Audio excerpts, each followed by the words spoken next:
Welcome back to the channel, everybody. If you're here for the first time, this is Bruce, my 1987 Dodge Ram 50, a little Mitsubishi Mighty Max import truck that Dodge slapped a badge on.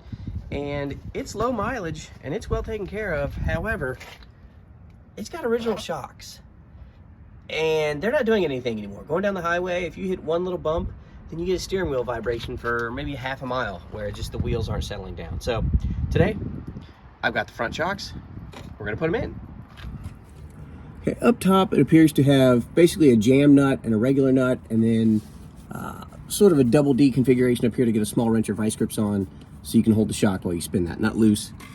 On the bottom down here, it's kind of hard to see, but what we've got is a couple 13mm bolts, or maybe 12s. Let's go 12s. I'm gonna say they're 12s. All right, so the nuts on this are gonna be 14mm, but they are very rusted on here. So what I'm gonna do is I'm gonna see if I can't get maybe just one of them to break loose first, and then we'll worry about freeing them up from each other. See how that turns the entire shock? That's no good. Oh, there we go.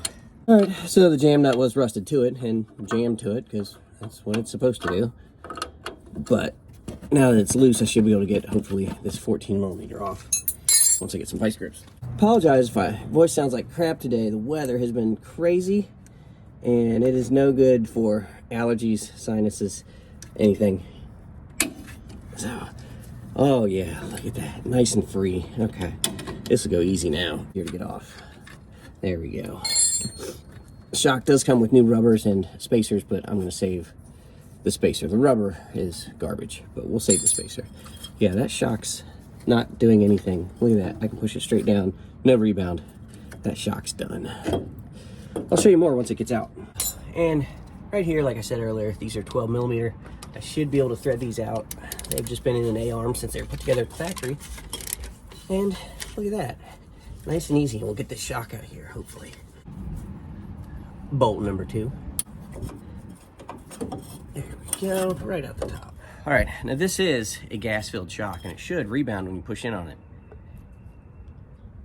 And that's not rebounding. That's doing nothing. That shock is wasted. That's what I've been feeling, is you go down the road just fine and you hit a bump and you get just a steering wheel vibration for maybe a quarter mile, half mile, time-wise, maybe 30 seconds. And what that is that's actually the suspension settling back down because it doesn't have a shock to do that for it. That's what the shock does. You should go over a bump and just feel it and it's done. With no shocks, well, it's never done. And here's the new ones. These are KYB gas adjust. I only got them because that's what I put on the back. I had to wait a while. These weren't in stock anywhere, but whatever. They're in stock now, and I have them. Only difference is these do not have the upper shroud, and it's not a necessary thing. It's a longevity issue, I guess, but I'm not real worried about it, so we'll just throw them in. All right, it's not pretty, but what I had to do is use my body weight to compress this shock down and then use a whole bunch of zip ties to keep it in sort of a collapsed state. This way, I should be able to drop it in and have it go all the way through. There we go, just like that. And we'll get our bottom bolts started. There's not a lot of space to get these started. You'd think there would be, there isn't. I gotta cut these zip ties. I guess these are actually properly called Knipex. I called them Knipex in another video and somebody corrected me, so thank you for correcting me. There we go, cut the zip tie, shock expands. Now for the top of this, I forgot to mention, there are 2 different size or thicknesses of nuts. The thicker one is the one that actually goes on the shaft first and holds everything in place. This thinner one is the jam nut. It probably doesn't make much difference in the regular world if you get those swapped, but just so you know, the thicker one is supposed to go on first. All right, I have a ratcheting wrench. What am I doing? I don't know why I'm making my life harder by not using a ratcheting wrench. There we go. As long as this shaft doesn't spin, you can just use one wrench. As it gets tighter, you may have to start holding the top of it, but maybe not in this case. Don't need to go super crazy. You do want to leave yourself the rubber compressed, but not completely smashed and useless. That's going to be good enough, to about half its original thickness. Then we'll put the jam nut on. All right, those 2 are locked in place. There we go, side 1 done. Lower mount in, new shock, upper mount in. And just like on the driver's side, this passenger side is completely wasted, worthless. So what I figured out on the other side is that I've got to compress this shock to get it on. So I figured I'd show you my zip tie method here.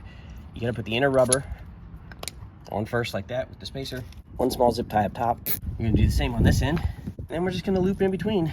What we wanna do is we wanna connect everything and then we'll tighten it up once we got it compressed. All right, let's compress it and pull it tight. Oh, that takes a lot of weight. I'm just sort of tightening it as I go. That way, if I do lose it, it's not gonna rebound all the way. And that's fully compressed right there. And there we go.